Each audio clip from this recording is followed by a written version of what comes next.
Hey guys, Aaron with Elite Water Sports, and today we're going to go over the self-rescue and safety system of your kiteboarding gear, okay? Basically what you have is a leash and you have an ejection system on your chicken loop, okay?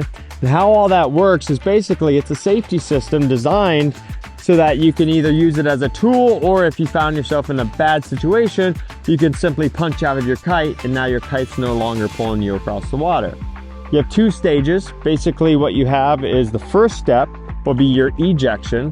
What we like to say is actually the first step is just let go. Most of the time the kite will react in a way that it will be fully depowering the sail and you no longer will be inclined to pull in on the bar and possibly lose control, okay? So here's what I'm gonna do is I'm gonna go ahead and let go.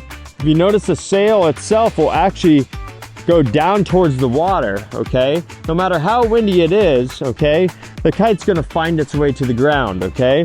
After that, you may be still pulling, okay, and you still want things to stop. That's when you grab hold of that red.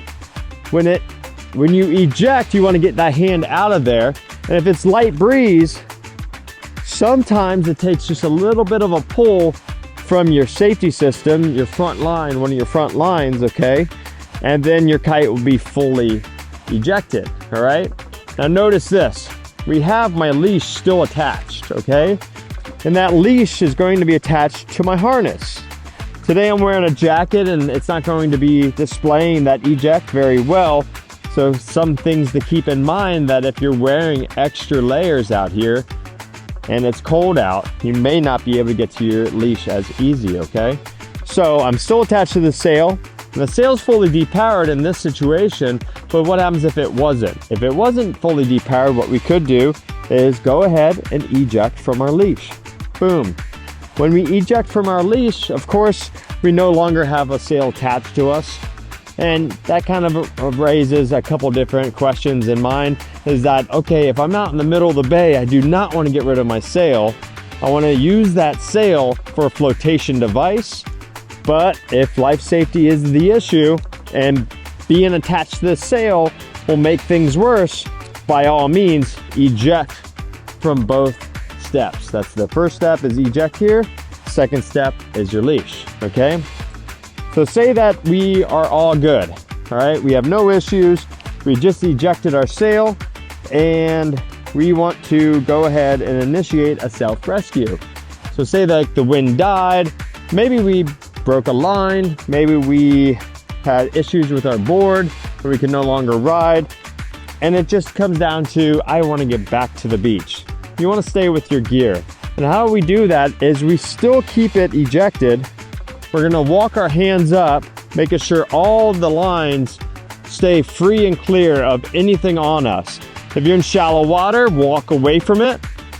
And if you're in deep water, swim away from your lines, okay? You never want to have those lines wrapped around you.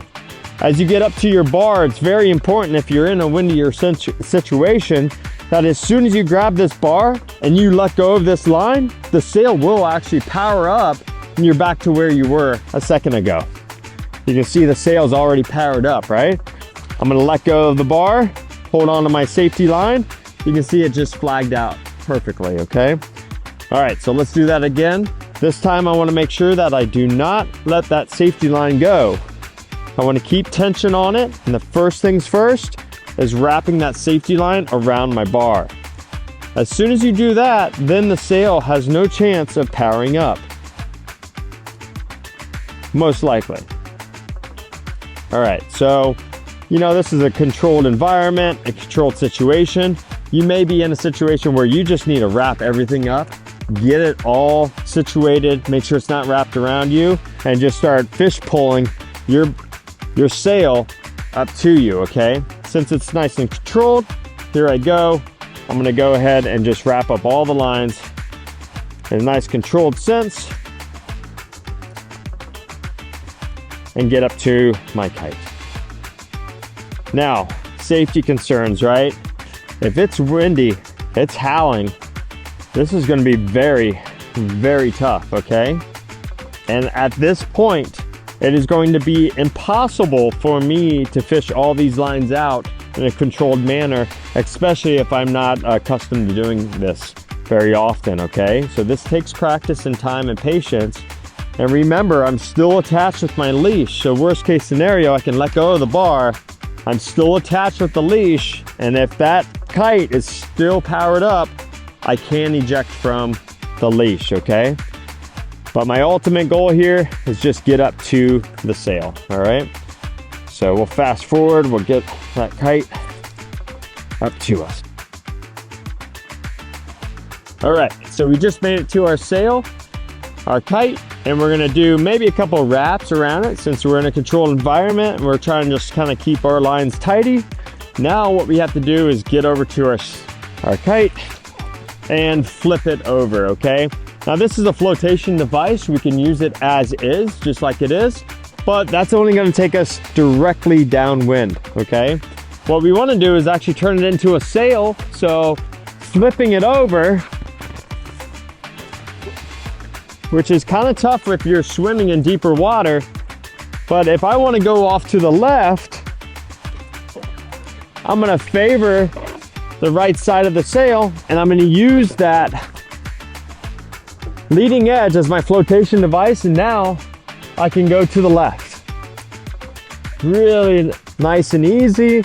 Now I'm not having to walk or swim anywhere, and it's about a 30 or 40 degree angle to the wind.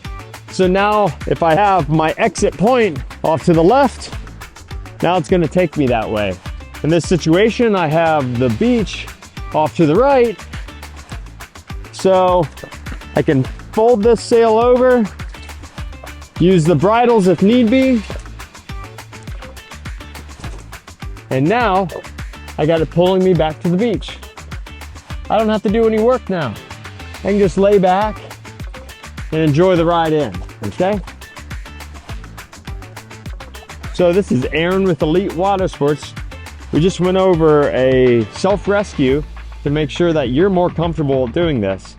And believe it or not, there is tons of people I talk to that have been kiting for years that have never initiated this other than their first lesson. This is something you guys need to practice, especially if you're going to new locations around the world. That could be deep water or challenging conditions, or maybe the locals just aren't adamant about doing rescues as often, okay? So get comfortable doing this, and guess what? If you're the last guy on the beach and nobody's here to help you launch or land your kite, just do a self-rescue and walk it up on the beach like a pro. All right, guys, well, check out our other videos. We got a whole bunch of other self-sufficiency stuff coming out, tutorials. Like and subscribe our YouTube channel, and we'll see you on the water.